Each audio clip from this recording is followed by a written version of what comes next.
Hello, everyone. Welcome to a new episode of Right Click Save As, a series where we talk about NFTs, web3, metaverse, and particularly look at things from a marketing, community building, and future work careers angle. And today I have Jenny from the blockchain with me. Welcome, Jenny. So nice to have you here. Yeah, so happy to be on the show. I'm never usually on live shows where it's like video as well. So it's cool to be on video, you know. Yeah, I know. So many people are doing audio only, but I think Mhm. there's like so much power with video, and I'm a video first person, I guess, still not doing the Yes. podcast thing. But yeah, so happy to have you here. So uh, anyone who doesn't know about Jenny yet, she's an NFT collector, a content creator. You have a YouTube channel, a podcast. You're co-hosting a podcast, and you're also leading marketing for Evaluate Market. Tell us about your background. Like, you're doing so many things. And when I was looking at your profile, I was like, she's a multi-hyphenate. She has so many different things in her basket. So I want to get to know you a little bit more. Yeah, thank you for that intro. And you know what? I'm very motivated by momentum and, by progress and doing things. So yeah, I guess I don't know. Sometimes if I'm really obsessed with something, I just like to put a lot on my plate, having to do with that thing, which is Web3 right now and NFTs. Yeah. And so I did kind of retire my YouTube channel. It was about NBA Topshot, which that kind of Yeah. started my journey and actually got me the job at Evaluate that I have now. But yeah, my podcast, like I record twice a week. It's not video because I'm usually just bumming it in my pajamas, like recording.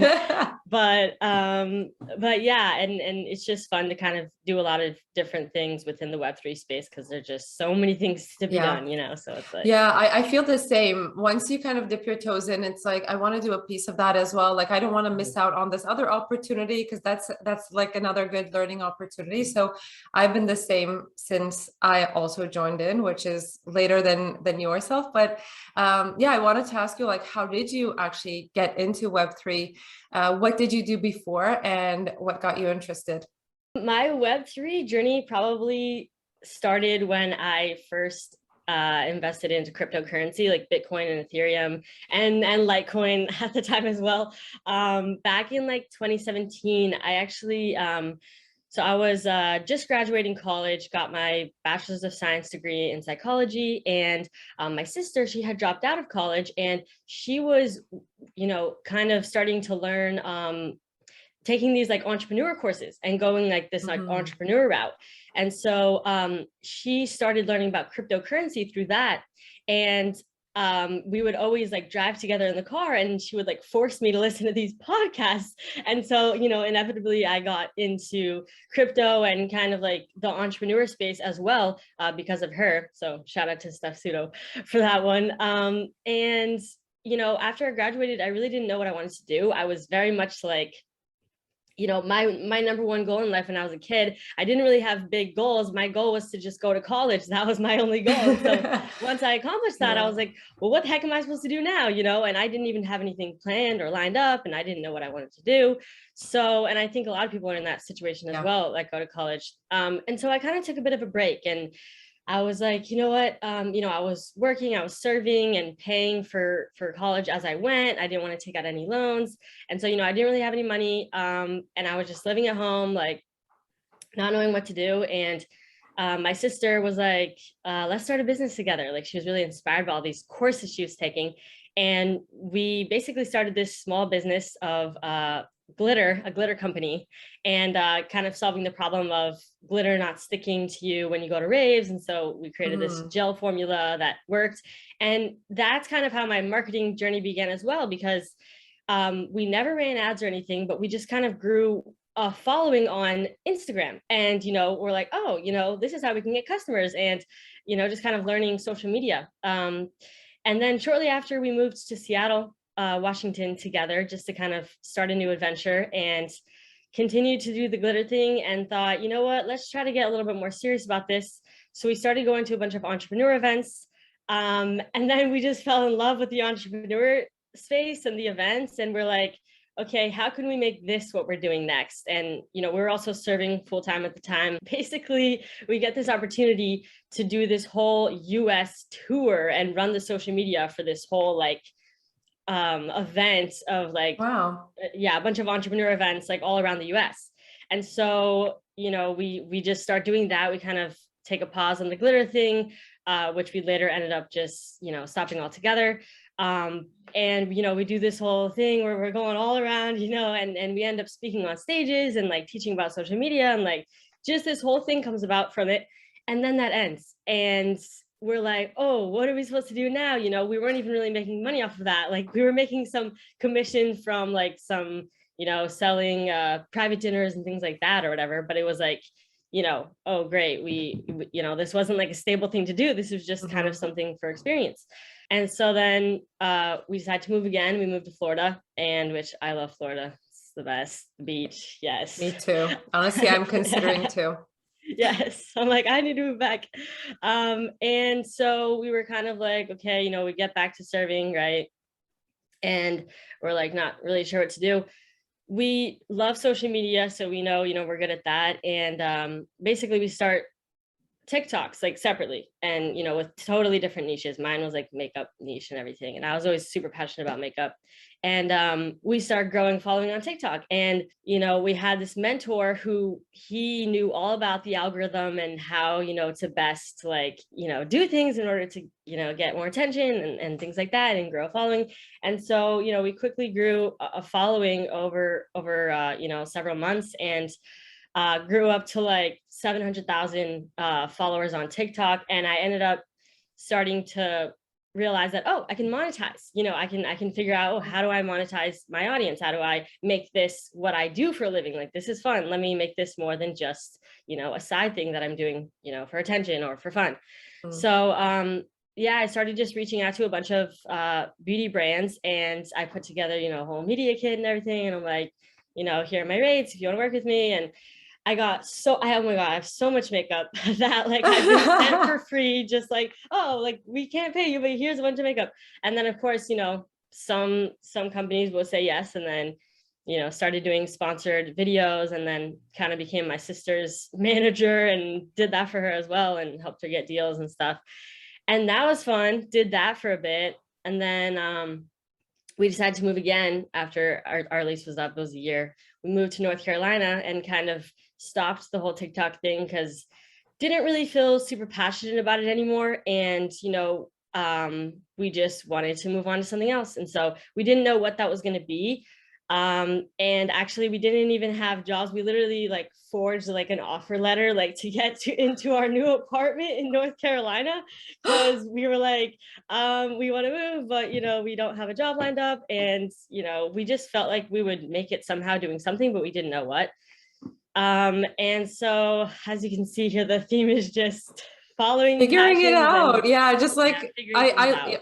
Honestly, there's so many things I love about this story. I'm gonna kind of do like a little mini takeaway after you're done with this story. I love it. I'm almost done. Okay, so then we moved to North Carolina, and then we kind of are hitting like a rock bottom. We're like, we just ended something. We don't know what we want to do with our lives, and we start like getting into like crystals and manifestation and realizing that, okay, we can truly do whatever, like, and let's really just, start to feel grateful and want good things for ourselves and everything. And it was shortly after that we found out about NBA Topshot, which, now has over, 600,000 users on the platform. But we were one of the first, probably one of the first 2,000 people. We were very early, October 2020. We got in, we knew about blockchain technology, and, we had been invested in crypto. Not much, we didn't have much money, but we put like the money we did have into crypto, and we were just kind of holding on to it there, right? And so we were just like, oh my God, like, these are these moments that are on the blockchain, and this is like a super cool thing. Like, I feel like this is gonna like be like I literally felt like this was going to be a wave that was going to introduce people to the world of crypto and blockchain and everything. And it did. And It it kind of did. ended up being that, you know, I brought a lot of people in. And it's like still in beta, you know, still kind of early stages, but yeah, so I didn't think it would take off for years. And I was just like, all right, you know, we both started putting money into it, both started buying a bunch of packs, a bunch of moments that we thought maybe years down the line would appreciate in value, but we were just kind of, you know, starting to get into it now. And we felt truly blessed, like we had stumbled upon something great, even though we weren't even basketball fans. And, you know, we didn't care that much about the moments. We just saw the opportunity and we just like jumped on it. And so, yeah, that was just, you know, something that we were doing, and we were putting it all on our credit card, which is bad at the time. And we were just like, oh my God, like we're racking up this debt, and you know, we need to stop buying stuff on here, like, because nothing is appreciating in value. Like you couldn't really sell anything for a profit, and you know, like things are not going well, like we need to stop. And so yeah, we just continued to kind of, you know, try to figure things out, not sure what we wanted to do as far as how we were going to make money and stuff as well. But I decided to start a YouTube channel because NBA Topshot, you know, a couple months later started taking off, and you know, people started coming in, like trading these moments, and things started pumping. And I was like, oh my God, like I can actually sell my stuff for, you know, like a 10x or something. And like, I was super excited. And then I started making videos, Jennifer Topshot on YouTube. And I was like making beginner videos and, you know, simple basic videos. And then also like weekly updates on like, okay, here's what happened in Topshot in the week. And a couple months into that, Evaluate Market reached out to me, and they had just basically, there's no way for you to see what the value of all of your moments are on NBA Topshot itself. So there are these third-party sites that came up, and Evaluate Market was really like the first one that was like, there was intangible market, but it was very basic, and it was just kind of like a community thing that Steve Bierman had made, which was cool, but he didn't really have plans to like make it into a company or anything like that. So then Evaluate Market comes along and makes this like really good website, you know, you see your portfolio value, you know, see market cap over time, and just like these different analytics that had more than what like the current thing had to offer.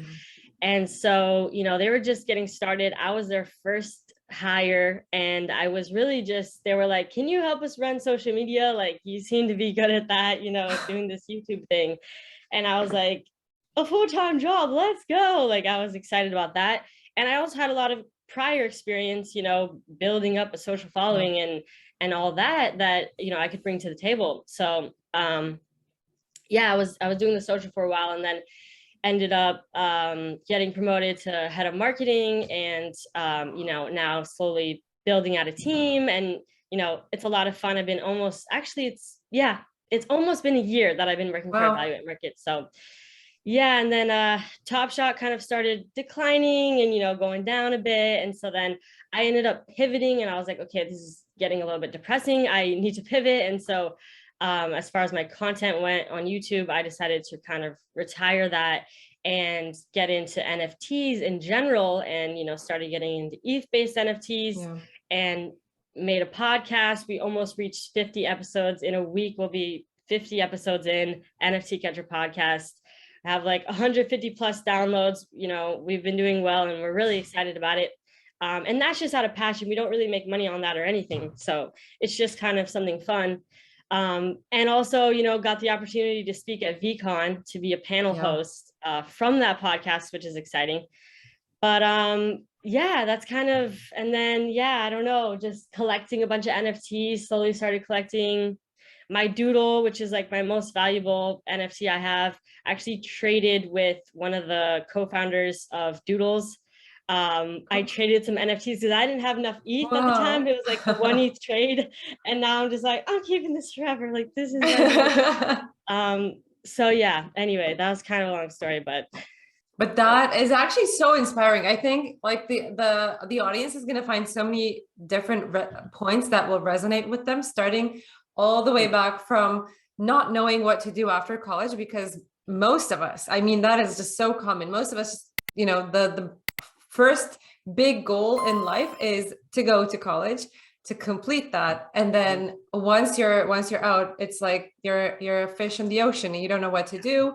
and it's very difficult to figure it out. And one thing that I really loved about your story is that you kind of always chased after the opportunities that you saw, and you like, you did, there were probably moments that you hesitated, but you still, despite that, you did chase that opportunity. And also you didn't expect, so like you didn't really go for a conventional method of, like, career building or career growth, but you actually did whatever felt right at that moment, or went out with your entrepreneurial spirit and tested out different things that maybe doesn't sound like you're stepping up on the career ladder, but actually you are, because you're building up those skills that are actually tangible skills that you could then leverage to get a full-time job. I mean, it doesn't have to be the ultimate goal, obviously. Like, your ultimate goal could be doing your own thing or doing whatever makes you happy at that moment, but still, it's those opportunities that it keeps bringing up your way. It's also been the same for me as well. Like, I did YouTube, I'm still doing YouTube for the past 3 years, and nice.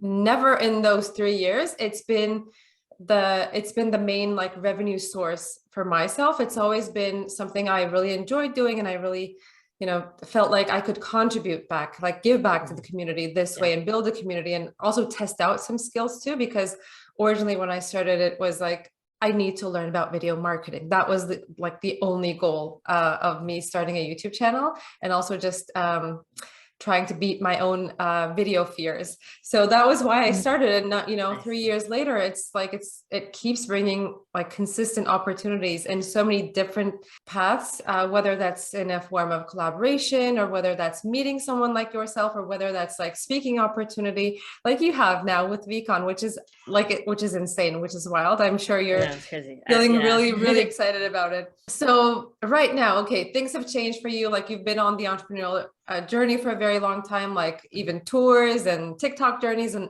everything in between. So right now, I'm assuming, because you have a day job, your day-to-day role and routine looks different. Can you take us through it, like a typical day? I do still travel a lot because my work, they know how much I like to travel and go to events, and so they're always flying me out to NFT events, which I really appreciate them for. And it's great to, I think networking is super underrated. Like, and so yeah, I feel like networking is a huge part of my role. And I mean, what do I do day to day? It's a lot of meetings, emails, I'll be on people's shows, Twitter spaces, I have my own podcast. I mean, I'll once a month I'll be going to like some NFT event. So yeah, I don't know. It's just a lot of things. And I'm also on like the product team. So I'll also help like bring up, bugs and website fixes and things like that. So, and I've been enjoying kind of taking a bit of a step back from the camera, because I haven't, I kind of the last several years have been on camera a lot. And so it's just kind of nice to not have to like be on camera like as much. I know that feeling. Yeah. Sometimes So some weeks I just cannot cannot pull myself together to get in front of a camera. And I'm, on those weeks, like, there's nothing to do. Next week I'll do it. Like, sometimes you just don't want to do that. That's why I was saying, audio is very different, because you can do it in your pajamas, like you can do it however you want, and nobody cares how you look. But video is a different game. Yeah, but you know what? Video, like, I love watching videos. Like, I don't read blogs, I hate that. Like, I just looked up yesterday, I was like looking up how to do something, and I watched a video tutorial to learn. Like, and it's like, I love videos so much, and I really do appreciate people that do make videos. And it's like, yeah, I mean, I feel like if we did do video content for the pod, it would be ideal, but that's okay too. Just kind of starting with the bare minimum, and then you can always do more, so. Totally agree. Okay. So a question I have usually for all my guests is like, and this is something I like talking about a lot something I think about a lot too. So what have been some like traditional marketing strategies? I don't know if it's right to call it traditional, but let's say that that you think have worked for evaluate market, or you think maybe you're observing that works for other like Web3 projects or NFT collections. And what are maybe some like marketing tactics that you think won't exist in the Web3 world? Ooh. I mean, one thing that that works, I think works well for us at Evaluate Market is influencer marketing is very much still alive, and forming exclusive partnerships with content creators like, NBA Topshot content creators, NFL all day content creators, just, people that are going to be using our site. And a lot of people will watch, content creators in order to see, oh, what's happening, and maybe they're not super up to date on, what's happening on Top Shot and stuff, but they'll watch people's videos about it. And if we're the only site that they're like showing when they're, checking out analytics and data and stuff like that, like then they're just going to become familiar, and, they're going to just want to use our site because they're familiar with it. And so I think influencer marketing, like, it works well. I think you have to be like cautious about how you go about it. Like, there's a lot of ways where it can seem, you have to make things genuine and like, okay, they actually want to use your product, it is actually relevant. But I think, if things just appear to be like ads or, sometimes you'll see on Twitter, like people will make posts about like a project, and it's like, it's kind of like, where's the passion? Like, they don't seem like they even like this, or just kind of seems like they're doing it for the money. So I think being conscious about that, and, being on the other side of things, like when I was, being, when I was like the TikTok influencer, right? And it was like, well, how did I get, doing these sponsored videos? How do you make it kind of seem natural? Because it, it's not an easy skill, but now it's just like interesting being on the other side, like, reaching out to the people. But I think it's good that you brought that up, because I think being on two sides of the table is really helpful when you're working with influencers for content creation. Like, it's now really helping me as well, because whenever, I don't know if it's good to say this, but this is something I do, and I think it works. Like, I look at the successful emails, like the good emails that I've received as, sitting on the influencer side of things. And I look at like the follow-up emails and how people have reached out to me and which ones I found more genuine and like, more caught my attention, basically. And then when I'm reaching out to people, those are the tactics, like those are the kind of approaches that I take to reach out to content creators right now. And just being on both sides of the table, I think that's super helpful. Yeah, and I think people really underestimate the power of building up a brand. Like, like on Twitter, I'll get a ton of people reaching out wanting to be on the podcast or something, right? And it's like, I'll look and they'll have like 12 followers, and I'm just like, like you kind of need to build up a brand. Like when you reached out, I was like, oh shoot, I was like looking at your YouTube, it's like 36,000 subscribers, and it's like, you have you built up, this brand already and credibility already. And I think that a lot of people kind of, they neglect that part of it. And I know that part's maybe not fun, or maybe you're not making money doing that part, but I think, figuring out how to get attention first and like creating a bit of a reputation for yourself, is super important. And like, I was the first like content creator on NBA Topshot to like show their face in videos. So like a lot of people now joining Topshot don't know me, but a lot of people like a year ago, they all like know me because they're like, oh my God, like that's, I was like the most popular content creator. And so reaching out to content creators, they knew me. They were like, oh, like I know you, like there's history there. And I just think that, kind of building up a reputation for yourself within the space is super underrated. And I think that's one thing that in Web3, people will start to figure out more. Like, okay, if you have a reputation in Web2, cool, but you got to build up something in Web3. You got to get in good with the people, like start networking with people and becoming friends with people in the space. I think that's super important. Yeah, for sure. I definitely agree. I think that's one of the key things that I started to pay a lot more attention to when I also, made the transition.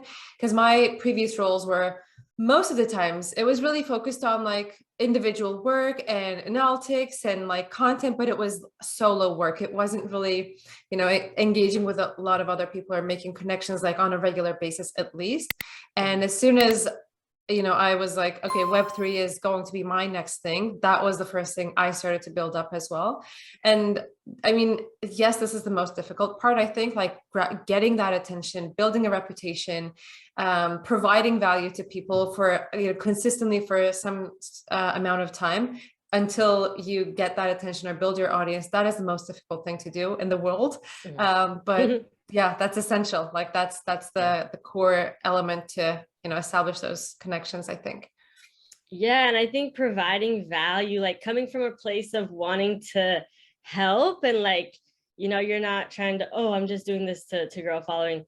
Like it was like when I started all of my things, I remember when I started the Topshot YouTube, I was like, I just feel so passionate that I want to talk to other people about this. And I also want to be able to help people make more informed decisions and stuff. And that was like my mindset. And then like with the podcast, I'm like, you know what, people probably don't have time to be, I'm always in the space, knowing what's happening, but people probably don't have time and they have 9 to 5 jobs. And, maybe I can help by, doing like recaps of the week on, big news that happened in the space and talk about it. And it's like just coming from a place of educating and providing value, you'll be surprised like how far you can get when you actually are coming from that place.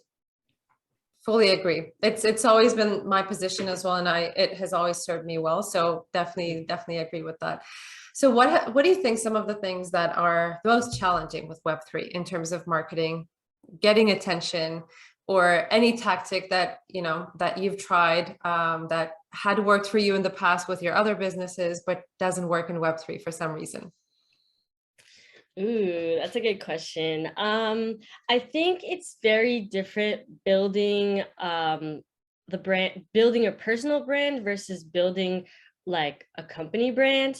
Because it's like Evaluate Markets Twitter, I run Evaluate Markets Twitter, and it's like, I can't just do anything, right? Because it's like it's a company brand and I need to, there's certain rules and things I need to like abide by and whatever.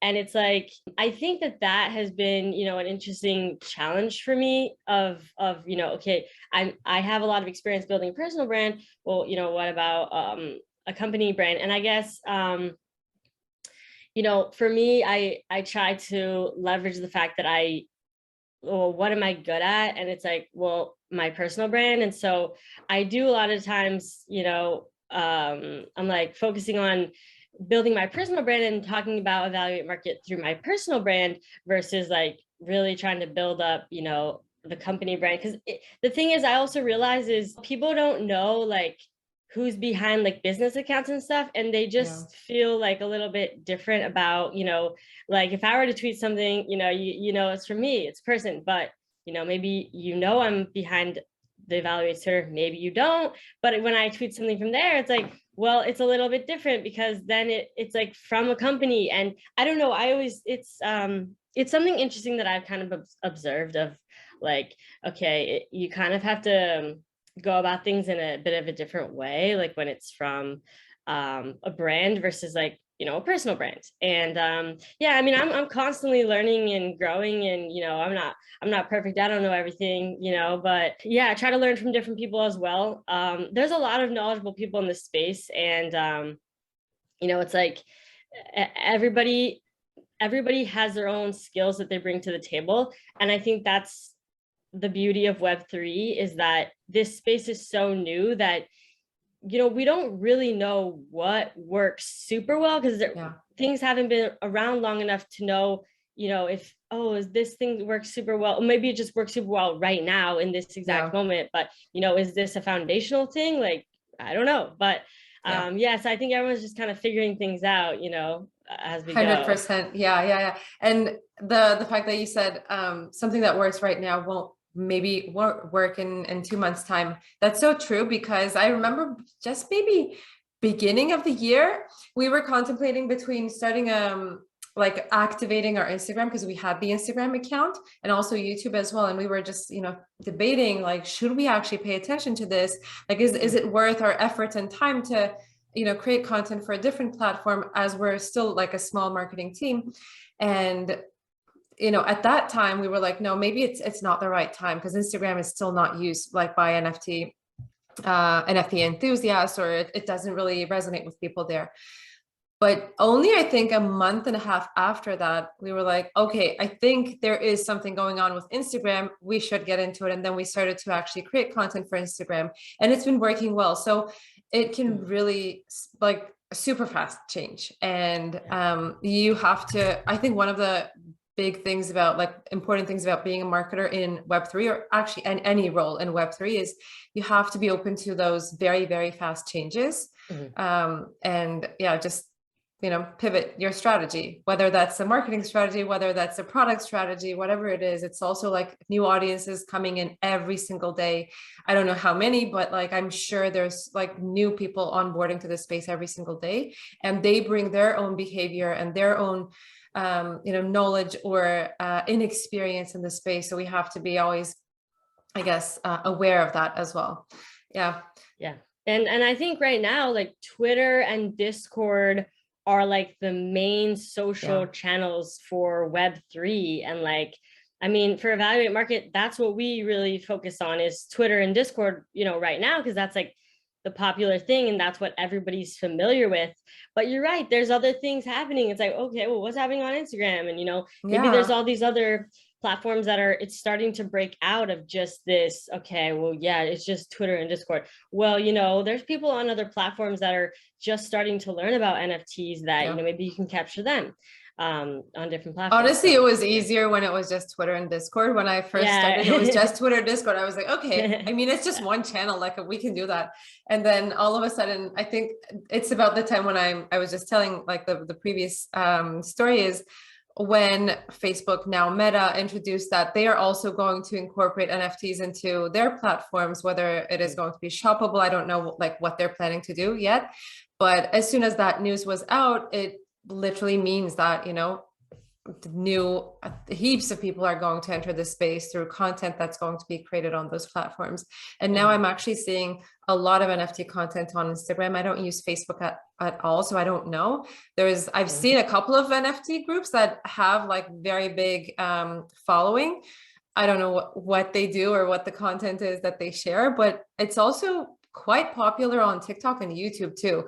And now seeing this, it's like, the social media strategy and the platforms, now they're pretty much similar to how we did things in the web too, like encompassing everything, because there's a different audience in every platform. So I don't know, it's getting challenging, but yeah, I mean, and I think you don't have to do everything, right? Like, it's like, yeah, you could be on every single, platform if you wanted. I mean, if you had a super large team, but if you don't, like, I don't think you need to be, trying to do a little bit of every single platform, like focusing on, the ones that you're going to spend the most time and attention on. I think it's okay to pick and choose, but you are right that you can even pick and choose ones that aren't, like, you could literally pick YouTube and Instagram for your NFT, project. And it's like, you could probably do well on there, and it's like, now I feel like you're right with it. It's like, it's going to all the different, social media outlets, which before it was crazy, because I'm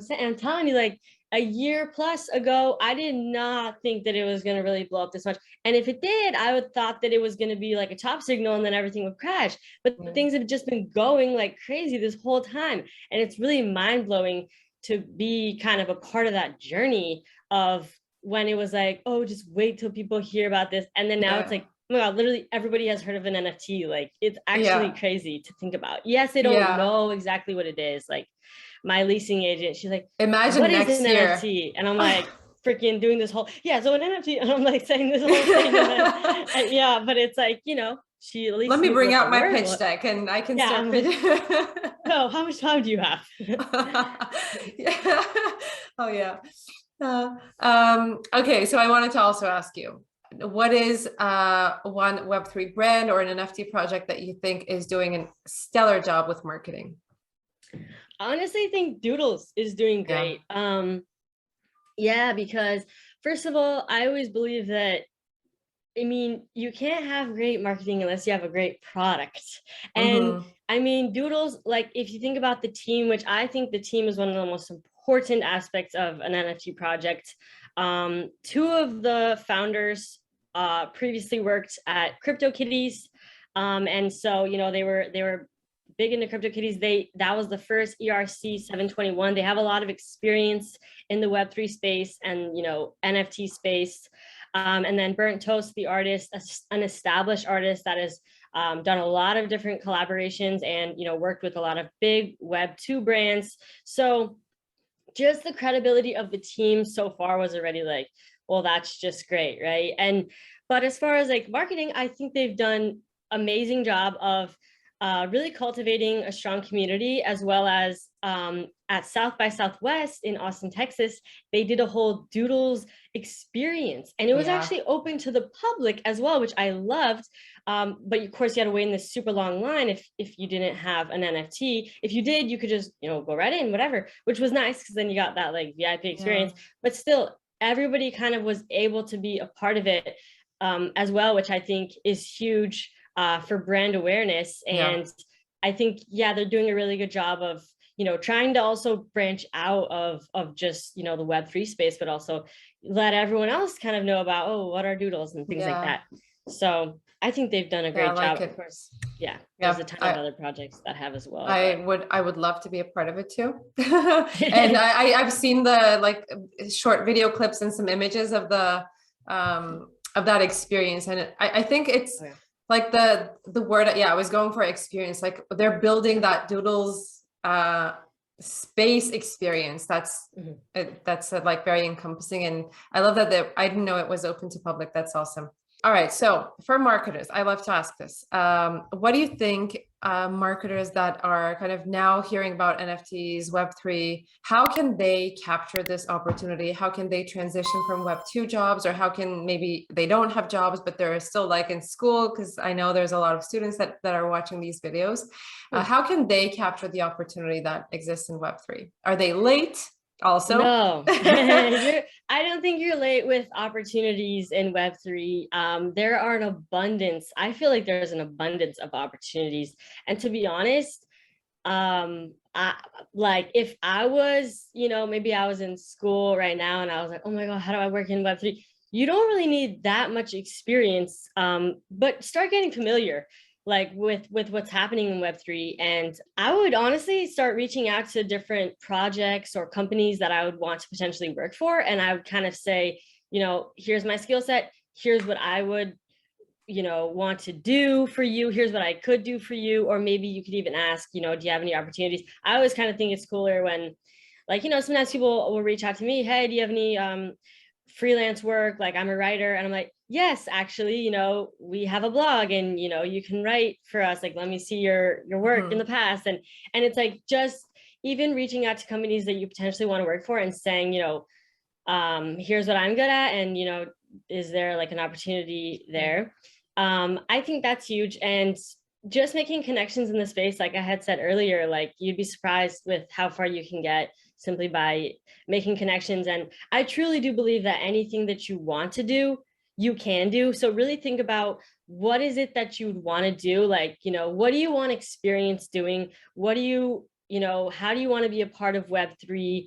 Not everybody has to launch a project, right? I feel like a lot of people feel like, oh, I need, the only thing to do in Web3 is launch a project.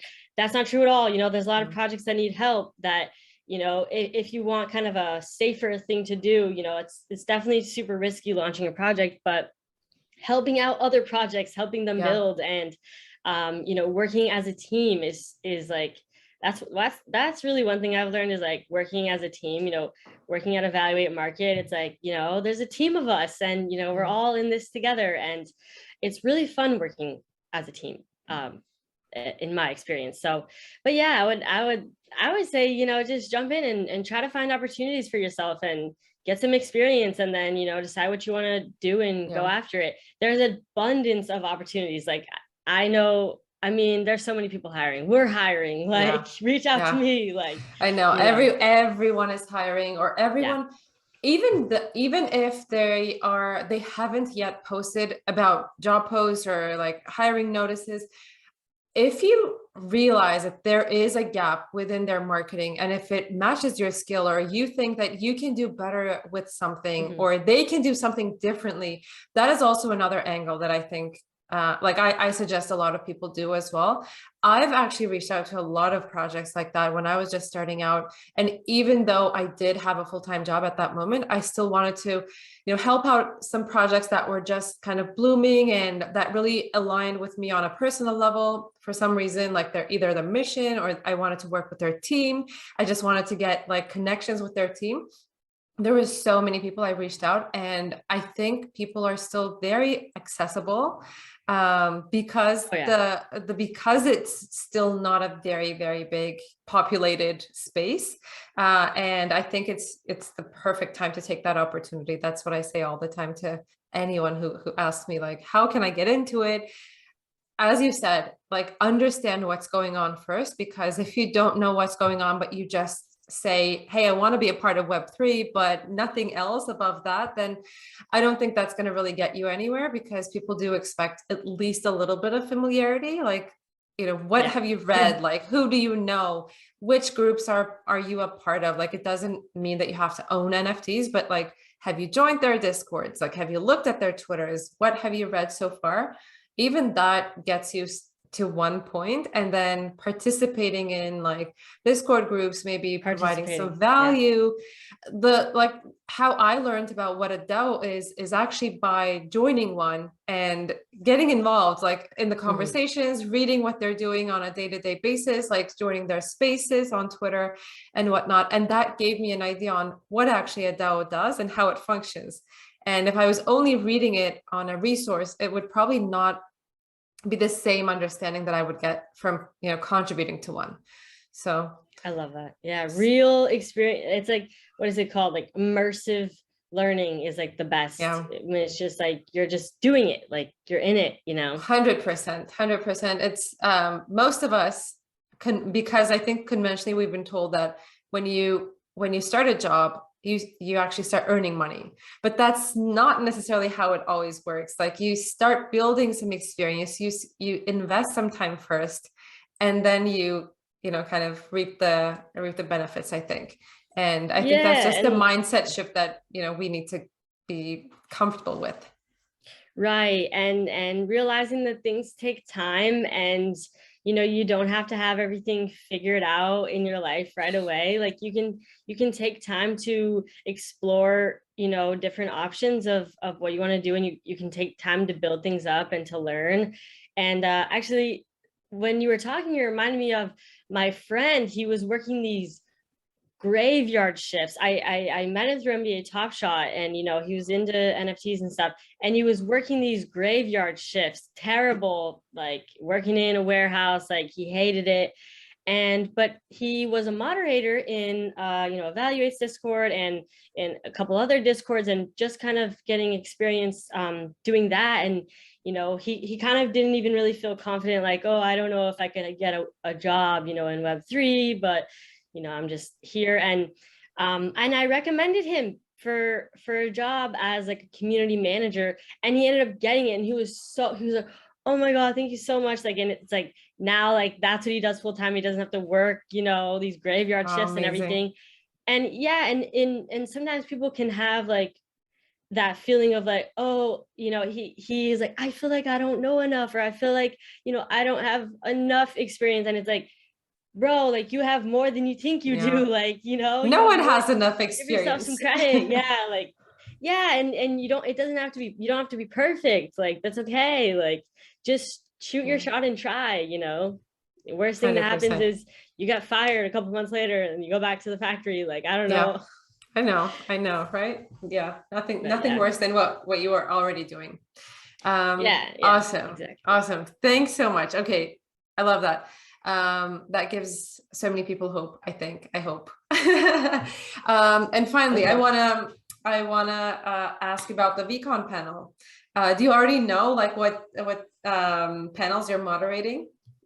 So they just emailed me saying, they're like, if you're up for it, we'll have you do 2 panels a day for all 3 days. So I'll be moderating 6 different panels. Wow. Yeah, That's a so lot. I'm like, oh yeah, I'm down. Like, sign me up. Sign me up for more. But no, I'm really excited, and I don't know who's going to be on. They don't really know who is going to be on the panels yet, so they haven't put together all the panels. But I don't know. Maybe Snoop Dogg will be on my panel or something. I don't know. We'll see. But yeah, that'll be super exciting. And I also, speaking of shooting your shot, I was like, you know what, I'm gonna see if I can get my boyfriend to come with me for free. And so I like messaged them and I was like, hey, like, can I bring a +1, my bodyguard / personal assistant? And they were like, oh, we don't know, like, we need to get back to you, we'll have to see. And then they ended up saying, yes, I can bring my +1. So he's going to be filming all of my panels, so I can post them. That's really what he's for. But yes, he can also be my bodyguard and personal assistant. But yeah, he's just going to be like filming all my panels, because I want to be able to show people like, what's happening. But yeah, it's supposed to be kind of exclusive event for holders where, they don't want to live stream anything and, stuff like that. But they did say like, they're not going to stop anybody from, pulling out their phone and filming. So yeah, that's why I'm like, okay, I feel comfortable. And I would always, I'm always like, I'd rather kind of try to do something, and then if they're like, they shoot me down, then they shoot me down. But I'd rather not. Well, I don't know if they want me to post this. It's like, I'd rather just post it, and then if they're like, yo, can you please delete that, then I'll delete it. But it's like, I'd rather just try and test the limits. That's just the type of person I am. So yes, I love that. Love that energy. And also it's great that he's coming with you. I mean, glad you asked, glad they said yes. And now you're going to get a lot of content from that as well.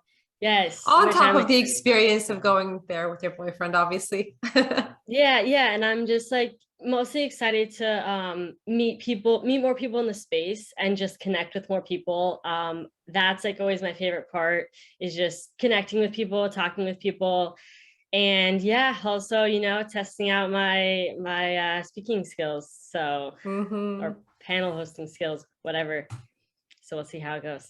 A new skill to add into your book of skills. My tool belt. Yeah. 100%.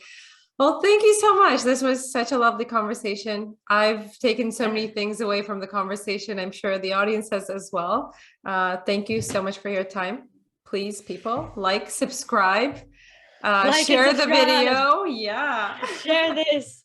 Take a clip of it, post it on Twitter, tag us. Yeah, tag us. Yeah, 100%. Yeah, and then, if anyone's looking for opportunities in Web3, or, you have any questions about stuff, like, you can always reach out to me on Twitter, Jennifer_Sutto. Like, I try to respond to as many of my DMs as I can. So I try to be, like you said, people are very accessible still. So, take advantage of that. Yeah. Like that. All right. But thank you so much for having me on the show. Yeah. Thanks as well. Thanks for your time, and have a wonderful rest of your day. Peace. Bye-bye.